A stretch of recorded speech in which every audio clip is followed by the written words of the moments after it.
नमस्कार फ्रेंड्स, मेरा नाम बबलू वर्मा, पेपर हैकर में आपका स्वागत है। आज हम देखने वाले हैं देखने वाले हैं सेमेस्टर 1 मतलब क्या देखने वाले हैं, फूड न्यूट्रिशन और हाइजीन के बारे में, जिसका आहार पोषण और स्वच्छता के बारे में हम यहाँ पर देखने वाले हैं। तो आज जो रहने वाला है वो हमारा होता है पार्ट नंबर 5, जिसमें देखने वाले हैं कैल्शियम। इससे पहले मैंने 4 पार्ट आपको प्रोवाइड कर रखे हैं। कितने भाई?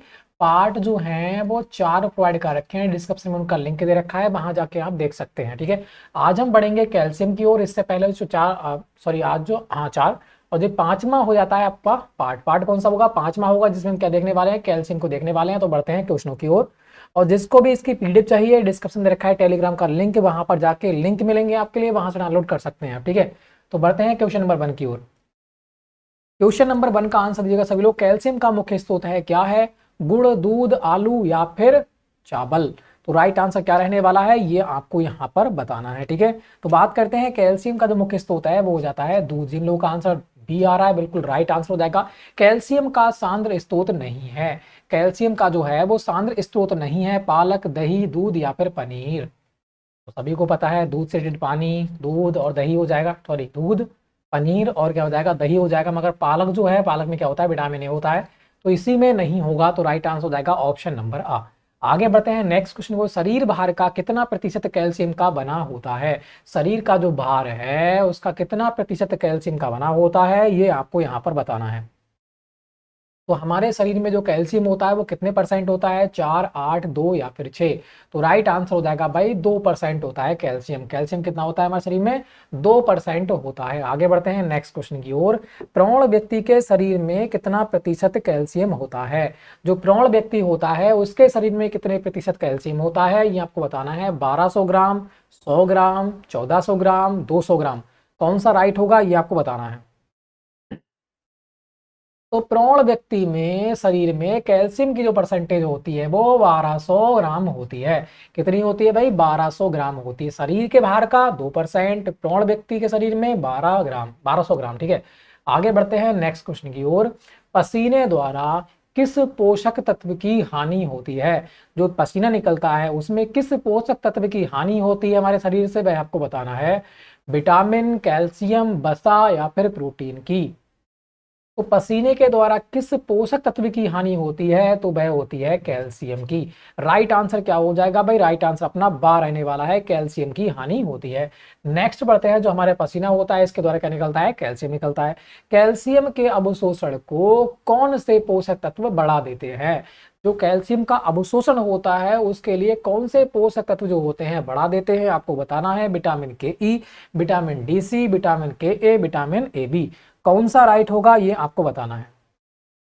तो कैल्शियम के अवशोषण को कौन से पोषक तत्व बढ़ा देते हैं, तो राइट आंसर हो जाएगा विटामिन डी और सी बढ़ा देते हैं।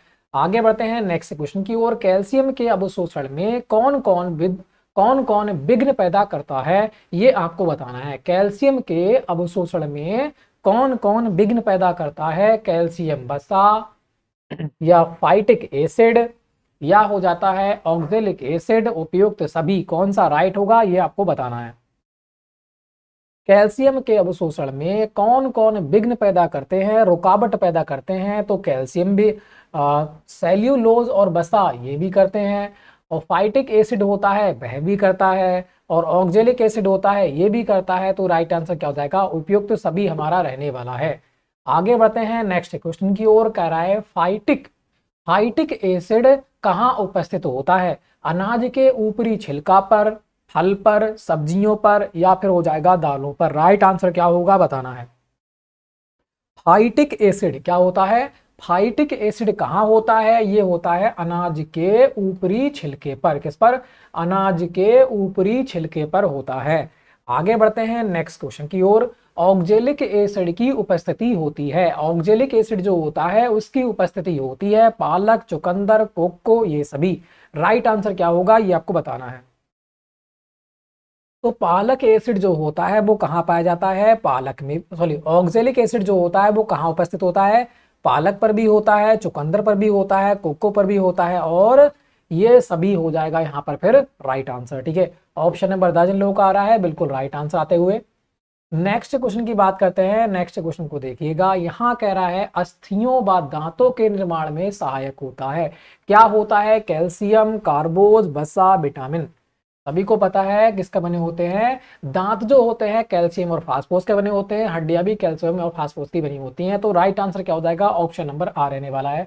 आगे बढ़ते हैं नेक्स्ट क्वेश्चन। दांतों का एनिमल का निर्माण होता है। दांतों का जो एनिमल होता है उसका निर्माण किससे होता है आपको बताना है।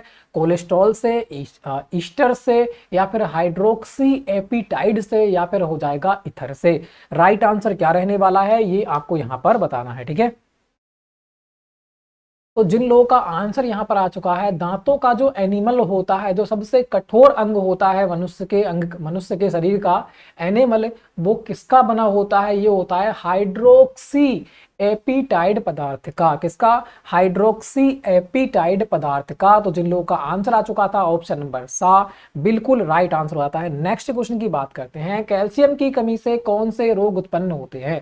कैल्शियम की जब कमी होती है तो कौन से रोग उत्पन्न होते हैं? रैकेट्स होता है, ऑस्टोमिलेसिया होता है, ऑस्टोपेरेसिस होता है, या ये सभी होते हैं? कौन सा राइट होगा ये आपको बताना है।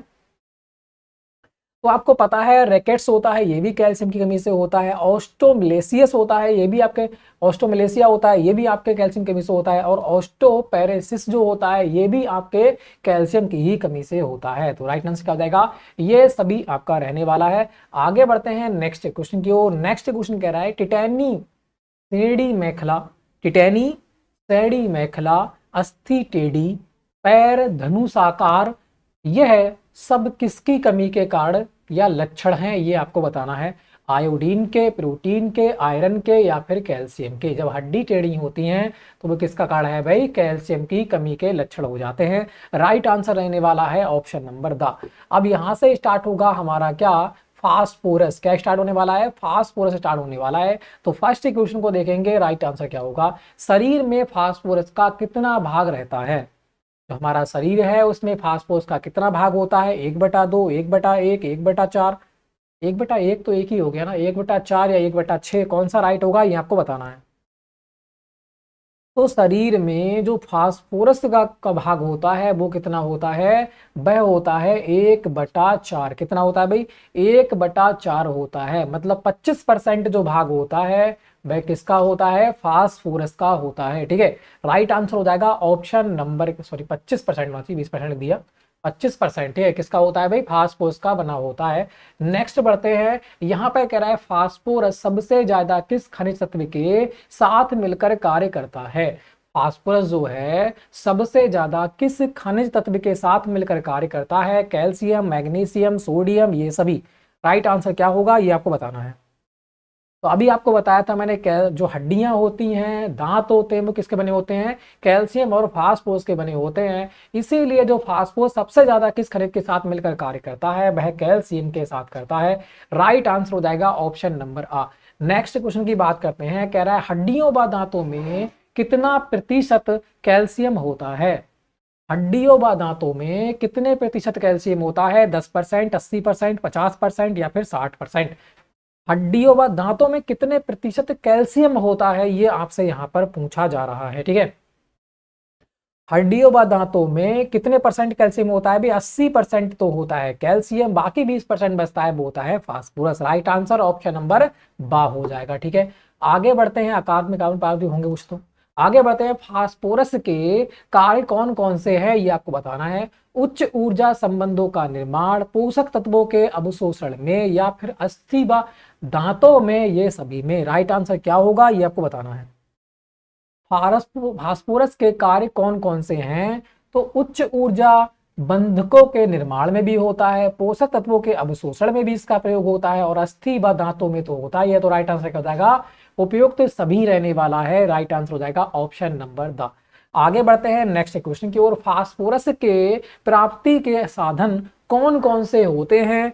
फास्फोरस के प्राप्ति के जो साधन होते हैं वो कौन कौन से होते हैं? कहां कहां से हमें फास्फोरस प्राप्त होता है? दूध, अंडा, मांस, मछली, पनीर, यकृत, ये सभी। राइट आंसर क्या रहने वाला है? ये सभी है ना, देख ही रहे हो, दूध, अंडा, मांस, मछली और पनीर, यकृत, इन सबसे क्या होता है? फास्फोरस प्राप्त होता है। आगे बढ़ते हैं नेक्स्ट क्वेश्चन। नेक्स्ट क्वेश्चन कह रहा है बिना पॉलिश किए अनाजों की फास्फोरस किस रूप में होती है। बिना पॉलिश किए अनाजों की जो फास्फोरस होती है वह किस रूप में होती है आपको बताना है। सेल्यूलोज रेसे में, फाइटिक एसिड में, ऑक्जेलिक एसिड में, या फिर ये सभी में। राइट आंसर क्या होगा आपको बताना है। बिना पॉलिश किए अनाजों की फास्फोरस किस रूप में होती है। राइट आंसर क्या हो जाएगा, फाइटिक एसिड में। किसमें, फाइटिक एसिड में। जिन लोगों का आंसर आ चुका है यहाँ पर ऑप्शन नंबर बा बिल्कुल राइट हो जाएगा। बिना पॉलिश किए अनाजों की जो फास्फोरस होती है वो किस रूप में होती है, फाइटिक एसिड में होती है। आगे बढ़ते हैं नेक्स्ट क्वेश्चन की ओर। फास्फोरस किसमें कम मात्रा में पाया जाता है। फल, सब्जी, पनीर, मेवे, या फिर अंडा। राइट आंसर क्या होगा ये आपको बताना है। फास्फोरस जो होगा किसमें कम मात्रा में पाया जाता है, तो सब्जी तथा फल में कम मात्रा में पाया जाता है, पनीर में ज्यादा होगा, मेवे में ज्यादा होगा, अंडे में तो प्रचुर मात्रा में होता ही है। आगे बढ़ते हैं नेक्स्ट क्वेश्चन की ओर। नेक्स्ट क्वेश्चन कह रहा है आरडीए। आरडीए जो है 2020, आरडीए 2020 के अनुसार कैल्शियम व फास्फोरस का अनुपात कितना है ये आपको बताना है। आरडीए 2020 के अनुसार कैल्शियम व फास्फोरस का अनुपात कितना है, 1:1, 1:2, 1:3, 3:2। राइट आंसर क्या रहने वाला है ये बताना है। तो आरडीए 2020 के अनुसार कैल्शियम और फास्फोरस का अनुपात हो जाता है 1:1। राइट आंसर क्या हो जाएगा, ऑप्शन नंबर आ रहने वाला है। आगे बढ़ते हैं नेक्स्ट क्वेश्चन। अनाज व दालों में पाए जाने वाले फास्फोरस का पाचन होता है। अनाज व दालों में पाए जाने वाले फास्फोरस का पाचन होता है जल्दी, देर से, बिल्कुल नहीं, बहुत जल्दी। राइट आंसर क्या होगा ये आपको बताना है। अनाज व दालों में पाए जाने वाले फास्फोरस का जो पाचन होता है वह कैसे होता है भाई, देर से होता है। जिन लोगों का आंसर आ चुका है ऑप्शन नंबर बा बिल्कुल राइट आंसर हो जाएगा। नेक्स्ट क्वेश्चन की बात करते हैं। फास्फोरस की कमी से क्या होता है। जो फास्फोरस है उसकी कमी से क्या होता है, थकान, अस्थियों में क्षय, भूख ना लगना, ये सभी। राइट आंसर क्या होगा ये बताना है आपको।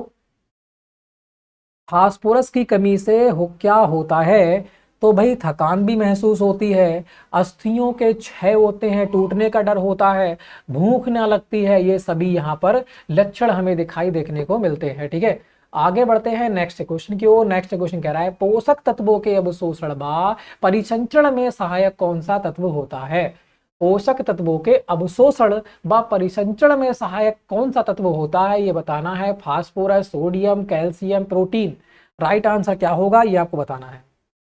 इसमें अवशोषण में भी हो रहा है तत्वों के और परिसंचरण में भी हो रहा है ना, मतलब हमारे रुधिर के अंतर्गत भी हो रहा है इसका कार्य। तो राइट आंसर क्या हो जाएगा, फास्फोरस हो जाएगा। जिन लोगों का आंसर आ चुका है ऑप्शन नंबर आ, फास्फोरस बिल्कुल राइट आंसर रहने वाला है। आगे बढ़ते हैं नेक्स्ट क्वेश्चन। मोटा अनाज में कितनी मात्रा में फास्फोरस होता है। जो मोटे अनाज होते हैं जैसे मक्का है, ठीक है, इसमें क्या होता है, कितने प्रतिशत फास्फोरस होता है वह आपको बताना है। 6.29 ग्राम, 5.03 ग्राम, 7 ग्राम, 6.40 ग्राम। राइट आंसर क्या रहने वाला होगा ये आपको बताना है। तो मोटे अनाज में कितनी मात्रा में फास्फोरस होता है, तो वह होता है 6.29 ग्राम। राइट आंसर ऑप्शन नंबर आ रहने वाला है, 6.29 ग्राम। आगे बढ़ते हैं डीएनए बा आर, कॉमा भी नहीं दे रखा है, अच्छा ऐसा है। डीएनए व आरएनए का कौन सा भाग फास्फोरस का है। पूछ रखा है डीएनए व आरएनए का कौन सा भाग फास्फोरस का है, बताना है। फास्फोरस, फास्फोरस न्यूक्लिक एसिड और फास्फोलिपिड या फास्फोरिक अम्ल। तो यहां पर कौन सा राइट होगा, डीएनए व आरएनए का कौन सा भाग फास्फोरस है। तो राइट आंसर क्या होगा ये आपको बताना है। क्या होगा, फास्फोरस न्यूक्लिक एसिड होगा। राइट आंसर ऑप्शन नंबर बा हो जाएगा। डीएनए व आरएनए का कौन सा भाग फास्फोरस है, तो फास्फोरस न्यूक्लिक एसिड हो जाएगा। राइट आंसर ऑप्शन नंबर बा रहने वाला है। आगे बढ़ते हैं नेक्स्ट क्वेश्चन की ओर। फास्फोरस प्रोटीन के साथ मिलकर कौन सी प्रोटीन का निर्माण करता है। जब फास्फोरस प्रोटीन के साथ मिलता है तो कौन सी प्रोटीन का निर्माण होता है ये आपको बताना है। फास्फोप्रोटीन, फास्फो एमिनो एसिड या फास्फोलिपिड, इनमें से कोई नहीं। राइट आंसर क्या होगा ये आपको बताना है। जब फास्फोस प्रोटीन के साथ मिलता है तो फास्फोप्रोटीन बनती है। कौन सी बनती है भाई? फास्फोप्रोटीन बनती है। राइट आंसर हो जाएगा ऑप्शन नंबर आ।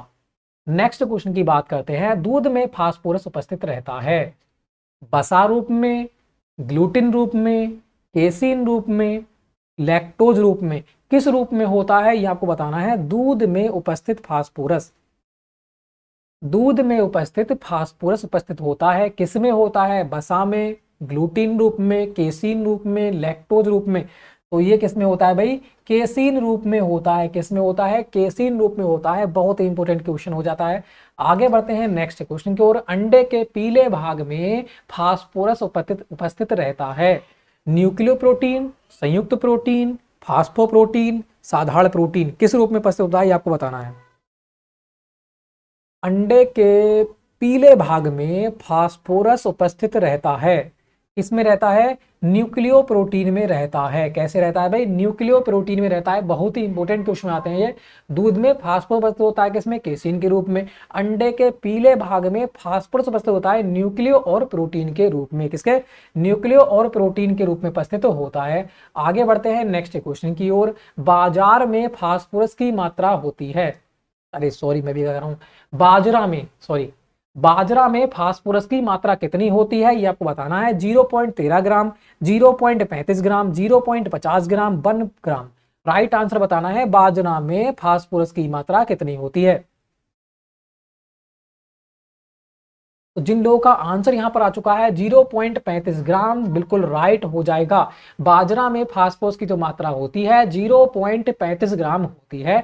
आगे बढ़ते हैं नेक्स्ट क्वेश्चन की ओर। गाय के दूध में फास्फोरस की मात्रा होती है कितनी होती है आपको बताना है। 0.09 ग्राम, 3.01 ग्राम, 1.02 ग्राम, 2.02 ग्राम। कौन सा यहां पर बिल्कुल राइट रहने वाला है ये आपको बताना है। गाय के दूध में फास्फोरस की मात्रा जो होती है वह कितनी होती है ये आपको यहां पर बताना था। तो जिन लोगों का भी आंसर आ चुका है यहां पर 0.09 ग्राम, बिल्कुल राइट आंसर हो जाएगा। कितना? 0.09 ग्राम, बिल्कुल राइट आंसर अपना रहने वाला है। आगे बढ़ते हैं। शेष बची फास्फोरस शरीर में कहां से उपस्थित होगी? उत्सर्जित होगी। शेष बची फास्फोरस शरीर में कहां से उत्सर्जित होगी? गुर्दे से, किडनी से, यकृत से, अमाशय से। राइट आंसर क्या होगा आपको बताना है। शेष बची फास्फोरस जो होगी शरीर के कहां से उत्सर्जित होगी ये आपको बताना है। तो ये कहां से हो जाएगी भाई? गुर्दे से हो जाएगी। ठीक है, राइट आंसर क्या हो जाएगा? ऑप्शन नंबर आ रहने वाला है। फास्फोरस कहां से उत्सर्जित होगी? गुर्दे से उत्सर्जित रहने वाली है। आगे बढ़ते हैं नेक्स्ट क्वेश्चन की ओर। अब यहां से स्टार्ट होने वाला है हमारा सोडियम। क्या स्टार्ट होने वाला है भाई? सोडियम स्टार्ट होने वाला है। तो फर्स्ट क्वेश्चन आपके सामने सोडियम का हो जाता है। आहार में स्वाद के लिए एक महत्वपूर्ण तत्व है, वह क्या है? आहार में जब हम आहार लेते हैं उसमें स्वाद के लिए एक महत्वपूर्ण तत्व है, वह क्या है? Sodium nitrate, sodium chloride, sodium साधारण सोडियम, सोडियम बेंजोएट। यहां पर राइट आंसर हमारा क्या रहने वाला है ये आपको बताना है। तो खाने के रूप में प्रयोग कौन सा होता है भी? सोडियम क्लोराइड होता है। यही हमारे स्वाद के रूप में प्रयुक्त होता है। आगे बढ़ते हैं नेक्स्ट क्वेश्चन की ओर। यहाँ पे कह रहा है प्रौढ़ व्यक्ति के शरीर में कितना सोडियम उपस्थित होगा? जो प्रौढ़ व्यक्ति है उसके शरीर में कितना सोडियम उपस्थित होगा ये आपको बताना है। 96 ग्राम, 120 ग्राम, 100 ग्राम या फिर 150 ग्राम। राइट आंसर क्या होगा ये आपको बताना है। प्रौढ़ व्यक्ति के शरीर में जो सोडियम की मात्रा होती है वो कितनी होती है? 100 ग्राम होती है। राइट आंसर ऑप्शन नंबर सा रहने वाला है। नेक्स्ट क्वेश्चन की बात करते हैं। सोडियम क्लोराइड को किस नाम से जानते हैं? नमक, पारा, टिटेनियम, मरकरी। किस नाम से जाने जाते हैं ये आपको बताना है। ठीक है, तो सोडियम क्लोराइड को किस नाम से जानते हैं? तो इसे नमक के रूप में जानते हैं। राइट आंसर हो जाएगा ऑप्शन नंबर आ। नेक्स्ट क्वेश्चन की बात करते हैं। अम्ल व क्षार स्थिति का संतुलन किसका कार्य है? अम्ल व क्षार के स्थिति का संतुलन किसका कार्य है? पोटेशियम, सोडियम, क्लोरीन या कैल्शियम। अम्ल व क्षार स्थिति का संतुलन किसका कार्य है ये आपको बताना है। अम्ल व क्षार का संतुलन कौन करता है? तो करता है भाई sodium. Right answer option number 12 रहने वाला है। आगे बढ़ते हैं। शरीर में सोडियम के अणु किस रूप में रहते हैं? जो शरीर है उसमें सोडियम के जो अणु होते हैं वह किस रूप में रहते हैं, ये आपको बताना है। क्लोराइड, फास्फेट, व प्रोटीनेट, या हो जाएगा कार्बोनेट, ये सभी कौन सा राइट आंसर रहने वाला है, ये आपको बताना है। तो शरीर में सोडियम के अणु किस रूप में रहते हैं, क्लोराइड के रूप में भी रहते हैं, फास्फेट प्रोटीनेट के रूप में भी होते हैं और कार्बोनेट के रूप में भी रहते हैं। तो राइट आंसर क्या हो जाएगा, उपयुक्त तो सभी रहने वाला है। आगे बढ़ते हैं नेक्स्ट क्वेश्चन की ओर। सोडियम के कार्य क्या हैं, प्लाज्मा के रसाकर्षण में, जल संतुलन बनाने में, उत्तक द्रव्यों के रसाकर्षण में, या फिर ये सभी में। तो जो सोडियम के जो कार्य होते हैं वो प्लाज्मा के रसाकर्षण भी करता है, उत्तक द्रव्यों का रसाकर्षण भी करता है, जल संतुलन बनाने भी करता है। तो राइट आंसर कौन सा जाएगा, ऑप्शन नंबर दा हो जाएगा उपयुक्त सभी। ठीक है, नेक्स्ट क्वेश्चन की बात करते हैं। नेक्स्ट क्वेश्चन रखा है सोडियम की प्राप्ति के साधन कौन से हैं, आपको बताना है। सोडियम की जो प्राप्ति है उसके साधन कौन से हैं, नमक, पनीर, समुद्री मछली, ये सभी। राइट आंसर क्या रहने वाला है, ये आपको बताना है। सोडियम की प्राप्ति के साधन कौन से हैं।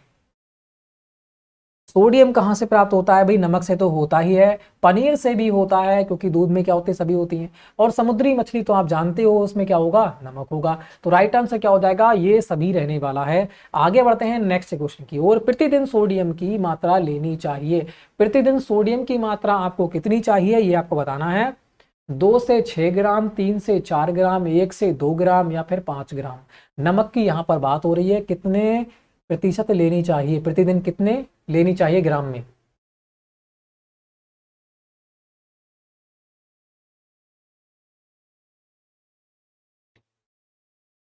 कितने जी भाई, 2 से 6 ग्राम होना चाहिए, 2 से 6 ग्राम लेना चाहिए नमक की मात्रा, मतलब सोडियम की मात्रा। आगे बढ़ते हैं नेक्स्ट क्वेश्चन की ओर। नेक्स्ट क्वेश्चन क्या कह रहा है, सोडियम शरीर से किसके द्वारा निकलता है। जो सोडियम होता है वो शरीर से किसके द्वारा निकलता है, किडनी द्वारा, पसीने द्वारा, हाथों द्वारा, यकृत द्वारा। राइट आंसर क्या होगा, ये आपको बताना है। सोडियम जो होता है वो शरीर से किसके द्वारा निकलता है, तो यह निकलता है पसीने के द्वारा। किसके, पसीने के द्वारा ही सोडियम निकलता है। आगे बढ़ते हैं नेक्स्ट क्वेश्चन की ओर। जी मिचलाना, पेट व टांगों की मांसपेशियों में ऐंठन, यह किसकी कमी से होते हैं, ये आपको बताना है। जी मिचलाना, पेट व टांगों की मांसपेशियों में ऐंठन, यह किसकी कमी से होते हैं, iodine, sodium, zinc, chlorine. Right answer क्या रहने वाला है, ये आपको बताना है। तो जी मिचलाना, पेट व टांगों की मांसपेशियों में ऐंठन जो होती है वह सोडियम के कारण होती है। किसकी, सोडियम की कमी के कारण होती है। आगे बढ़ते हैं नेक्स्ट क्वेश्चन की ओर। आवश्यकता से अधिक सोडियम शरीर से किसके द्वारा निष्कासित किया जाता है, मूत्र द्वारा, किडनी द्वारा, यकृत द्वारा, सभी के द्वारा। कौन सा राइट होगा, आपको बताना है। आवश्यकता से जब कभी अधिक आप सोडियम लोगे तो किसका निष्कासित होगा भाई, शरीर के मूत्र के द्वारा होगा, शरीर से मूत्र के द्वारा वह बाहर निकल जाएगा। आगे बढ़ते हैं नेक्स्ट क्वेश्चन की ओर। नेक्स्ट क्वेश्चन कह रहा है सिरमुकों में अधिक मात्रा में पसीने द्वारा सोडियम की हानि होती है, इससे रोग क्या होता है, ये आपको बताना है। अमोनिया, मलेरिया, हिट क्रैम्पस, या फिर बुखार। कौन सा राइट रहने वाला है, ये आपको बताना है।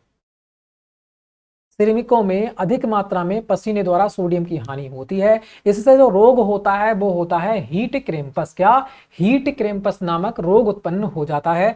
आगे बढ़ते हैं नेक्स्ट क्वेश्चन की ओर। अधिक परिश्रम या गर्म वातावरण में कितना पसीने के रूप में सोडियम उत्सर्जित होता है। अधिक परिश्रम करो या फिर गर्म वातावरण में अगर आप रहते हो तो आपके पसीने से कितना सोडियम जो उत्सर्जित होता है वो आपको बताना है। 1 से 10 ग्राम, 10 से 20 ग्राम, 5 से 10 ग्राम, या फिर 10 से 15 ग्राम। राइट आंसर क्या रहने वाला है, ये आपको बताना है। अधिक परिश्रम गर्म वातावरण में रहोगे तो आपके शरीर से कितने ग्राम जो होता है सोडियम उत्सर्जित होता है, निकलता है, तो वह 10 से 20 ग्राम निकलता है। कितने, 10 से 20 ग्राम बाहर निकल जाता है। आगे बढ़ते हैं। सोडियम किन बीमारी में नहीं दिया जाता। सोडियम जो होता है वह किस बीमारी में नहीं दिया जाता, यकृत की बीमारी में, गर्भकालीन विषाक्तता में, गुर्दे की बीमारी में, या फिर ये सभी। राइट आंसर क्या होगा, यकृत की बीमारी है तब भी नहीं दिया जाएगा, और ना ही गर्भकालीन विषाक्तता है तब भी नहीं दिया जाएगा, और गुर्दे की बीमारी होगी तो नहीं दिया जाएगा। तो राइट आंसर क्या जाएगा, ये सभी रहने वाला है। ऑप्शन नंबर द जिन लोगों को आ रहा है बिल्कुल राइट आंसर। नेक्स्ट क्वेश्चन की बात करते हैं। नेक्स्ट क्वेश्चन को देखिएगा, हृदय की बीमारी में क्या आहार में शामिल नहीं है? अगर आपको हृदय की बीमारी है तो आपके आहार में क्या शामिल नहीं किया जाएगा? संतुलित नमक, हल्का नमक, अधिक नमक या फिर ये सभी? राइट आंसर क्या होगा? अधिक नमक आपको खाने के लिए मना किया जाएगा। अगर आपको हृदय की कोई बीमारी है तो आपको आहार में नमक नहीं लेना चाहिए, मतलब कम मात्रा में लेना चाहिए। आगे बढ़ते हैं नेक्स्ट क्वेश्चन की ओर। सोडियम का अवशोषण कहाँ होता है? सोडियम का जो अवशोषण होता है वो कहाँ होता है आपको बताना है। बड़ी आंत में, यकृत में, किडनी में या फिर छोटी आंत में? राइट आंसर क्या होगा ये आपको बताना है। सोडियम का जो अवशोषण होगा वो कहाँ होगा? छोटी आंत में होगा। अवशोषण कहाँ से स्टार्ट होता है? छोटी आंत से स्टार्ट होता है। आगे देखते हैं, कह रहा है गुर्दों में सोडियम उत्सर्जन का कार्य कौन करता है? गुर्दों में सोडियम उत्सर्जन का जो कार्य होता है वो कौन करता है? पिट्यूटरी ग्रंथि, थाइमस ग्रंथि, पीयूष ग्रंथि या एड्रिनल ग्रंथि? कौन सा राइट होगा ये आपको बताना है। तो गुर्दे में जो सोडियम उत्सर्जन का कार्य करेगी वो कौन करेगी? पिट्यूटरी ग्रंथि करती है। कौन करती है भाई? पिट्यूटरी ग्रंथि करती है। ठीक है, जो कहाँ होती है? हमारे गुर्दे के जस्ट ऊपर होती है पिट्यूटरी ग्रंथि। राइट आंसर ऑप्शन नंबर आ रहने वाला है। ठीक है, आगे बढ़ते हैं नेक्स्ट क्वेश्चन की ओर। नेक्स्ट क्वेश्चन हमारा क्या कह रहा है? कौन से हार्मोन की कमी से सोडियम अधिक निकलता है?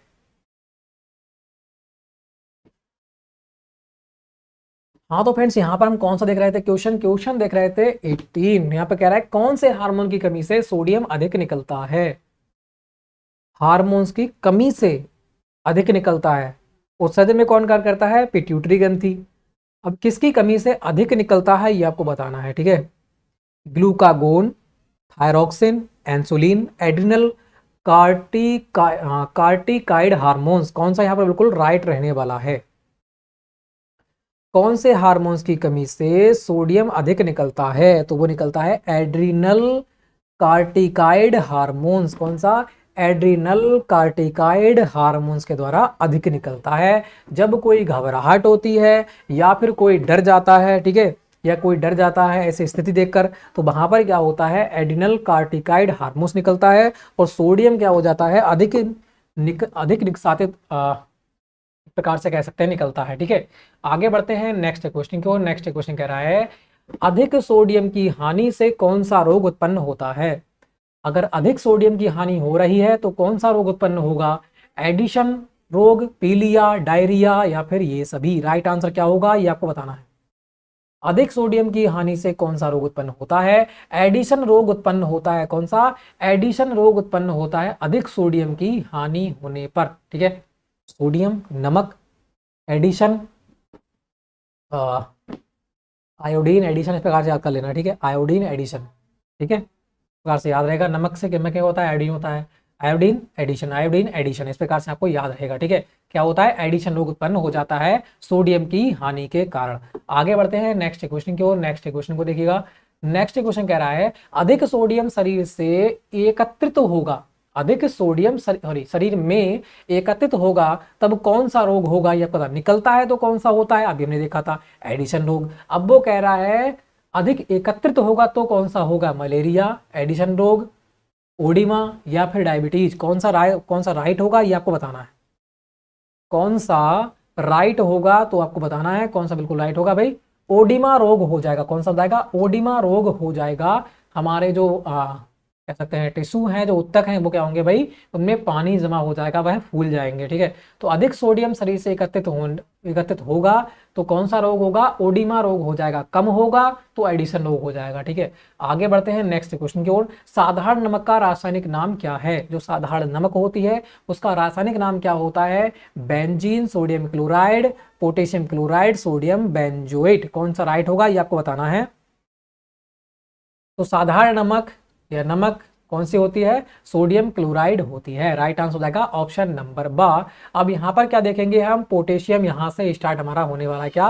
पोटेशियम यहाँ से स्टार्ट होने वाला है। तो पोटेशियम से रिलेटेड फर्स्ट क्वेश्चन आता है, पोटेशियम खनिज लवण शरीर में कहाँ उपस्थित रहता है? जो पोटेशियम खनिज लवण है वो शरीर में कहाँ उपस्थित रहता है आपको बताना है।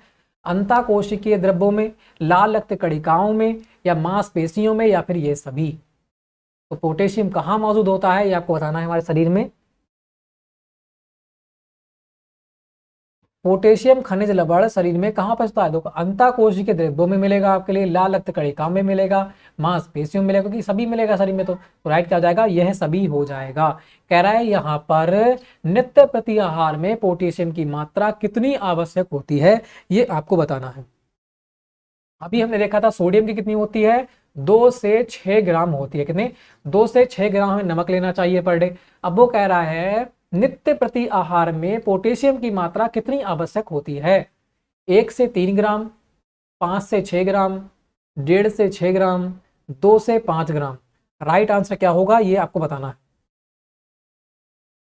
तो नित्य प्रति आहार में पोटेशियम की मात्रा कितनी आवश्यक होती है?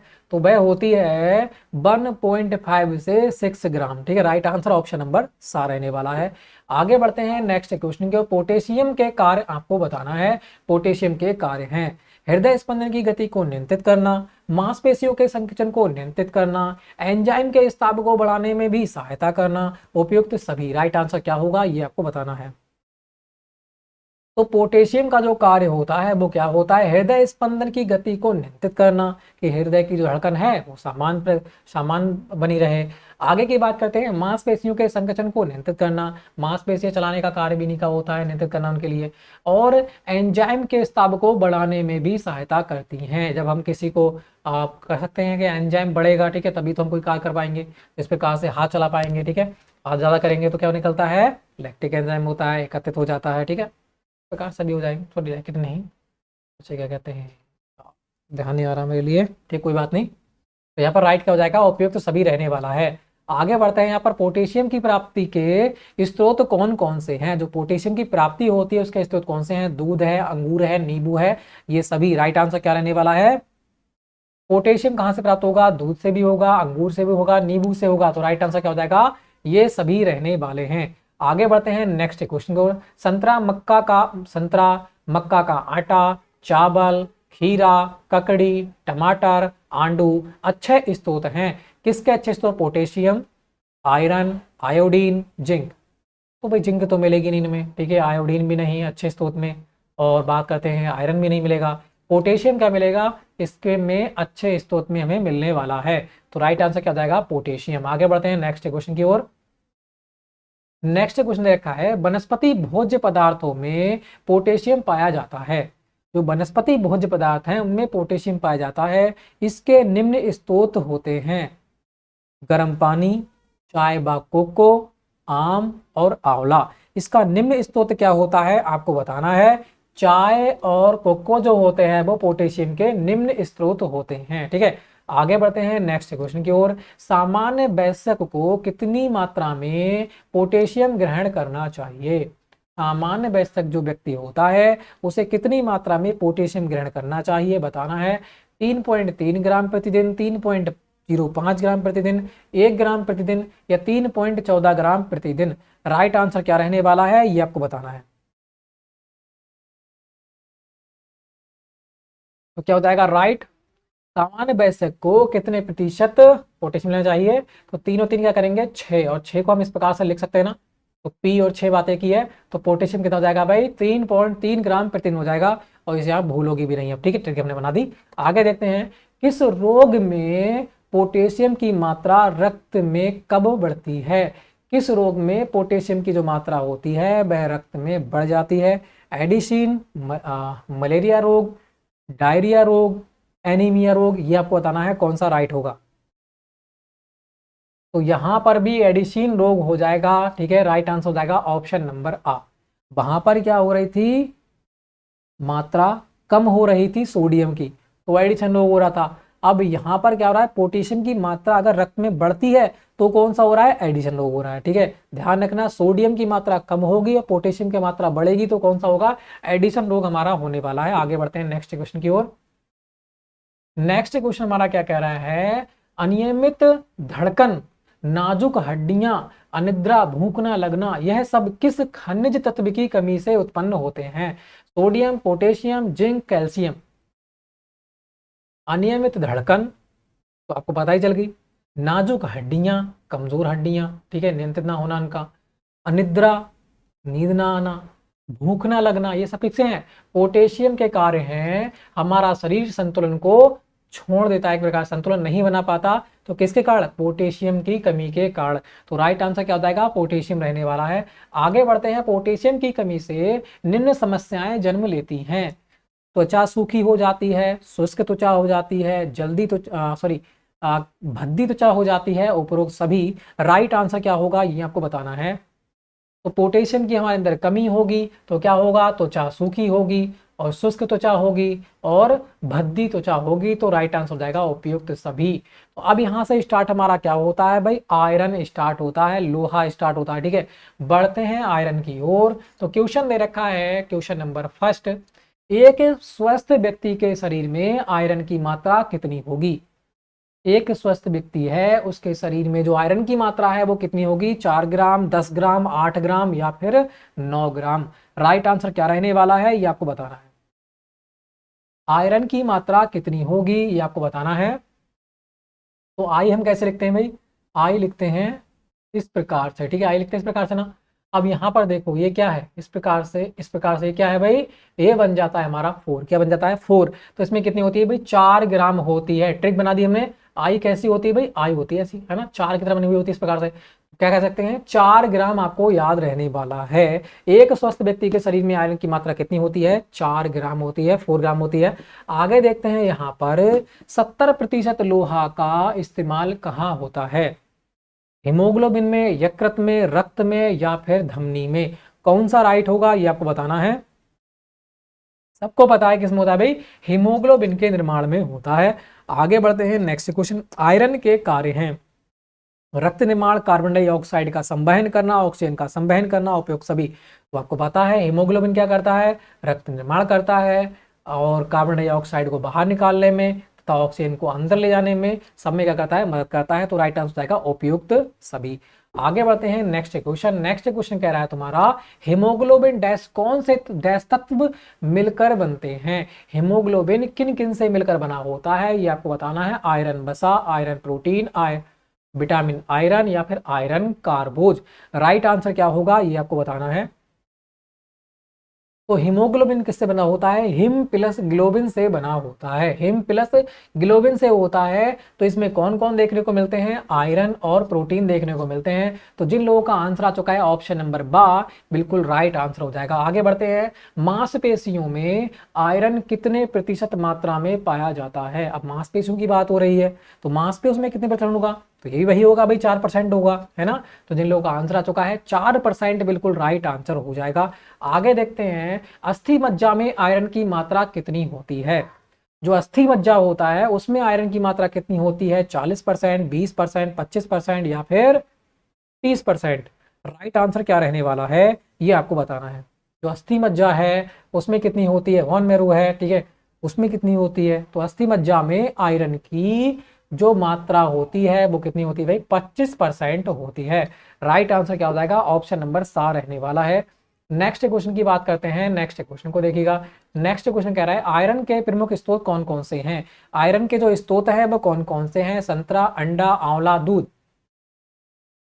प्रमुख स्रोत कौन सा है आयरन का, लोहे का? तो वह कौन हो जाता है ये आपको बताना है। बहुत ही इंपॉर्टेंट आता है भाई। अंडे में प्रचुर मात्रा में आयरन पाया जाता है। तो आगे बढ़ते हैं नेक्स्ट क्वेश्चन की ओर फिर, ठीक है। रक्त प्लाज्मा में लोहा कितनी मात्रा में होता है? जो रक्त प्लाज्मा है उसमें लोहे की मात्रा कितनी होती है ये आपको बताना है। 3%, 4%, 1%, 6%? जो प्लाज्मा होता है उसकी बात यहाँ पर हो रही है, ठीक है। तो प्लाज्मा में जो लोहे की मात्रा होती है वो होती है कितने? 1% मात्रा होती है। कितने? 1% मात्रा होती है। नेक्स्ट क्वेश्चन की बात करते हैं। नेक्स्ट क्वेश्चन दे रखा है तुम्हारा, आयरन की कमी से कौन सा रोग होता है? जो आयरन की कमी होती है उससे कौन सा रोग होता है? जिंजीवाइटिस होता है, मलेरिया होता है, स्कर्वी होता है, एनीमिया होता है, ठीक है। बहुत इंपॉर्टेंट है, बार बार एग्जाम में रिपीटेड क्वेश्चन। कौन सा होता है भी? एनीमिया रोग हो जाता है आयरन की कमी के कारण। आगे बढ़ते हैं नेक्स्ट क्वेश्चन। मांस, मछली, यकृत, अनाज, सेब, खुमानी, यह सब अच्छे स्रोत किसके हैं? प्रोटीन के, आयरन के, कार्बोज के या फिर वसा के? मांस, मछली, यकृत, अनाज, सेब, खुमानी, ये सब किसके हैं भाई? आयरन के अच्छे स्रोत हैं। जिन लोगों का आंसर आ चुका है ऑप्शन नंबर बा बिल्कुल राइट आंसर हो जाएगा। आगे देखते हैं नेक्स्ट क्वेश्चन की ओर। कह रहा है चौलाई साग में, चौलाई साग जो होता है किसका कितना आयरन होता है? जो चौलाई साग होता है उसमें कितना आयरन होता है? 10.05 ग्राम, 14 ग्राम, 8 ग्राम, 21.4 ग्राम। राइट आंसर क्या होगा ये आपको बताना है। फटाफट भी आंसर दीजिएगा कौन सा बिल्कुल राइट होगा। तो चौलाई जो होता है उसमें 21.4 ग्राम क्या होता है? आयरन होता है। 21.4 ग्राम आयरन होता है। आगे देखते हैं नेक्स्ट क्वेश्चन की ओर। कह रहा है तुम्हारा बच्चों में हीमोग्लोबिन का कितना स्तर होता है? जो बच्चे होते हैं उनमें हीमोग्लोबिन का कितना स्तर होता है? बताना। 10 से 12 ग्राम प्रति 100 ml, 7 से 8 ग्राम प्रति 100 ml, 9 से 10 ग्राम प्रति 100 ml, 4 से 10 ग्राम प्रति 100 ml। राइट आंसर क्या होगा ये आपको बताना है। बच्चों में हीमोग्लोबिन की कितनी मात्रा का स्तर होता है? तो भाई 10 से 12 ग्राम प्रति 100 ml होता है। कितना? 10 से 12 ग्राम प्रति 100 ml होता है। आगे देखते हैं नेक्स्ट क्वेश्चन के। लोहा के स्रोत हैं, लोहा के स्रोत कौन से हैं? मेथी साग, सोयाबीन, ज्वार, ये सभी। राइट आंसर क्या होगा ये आपको बताना है। तो लोहा के स्रोत कौन से हैं? मेथी साग भी है, सोयाबीन भी है, ज्वार भी है। तो राइट आंसर क्या हो जाएगा?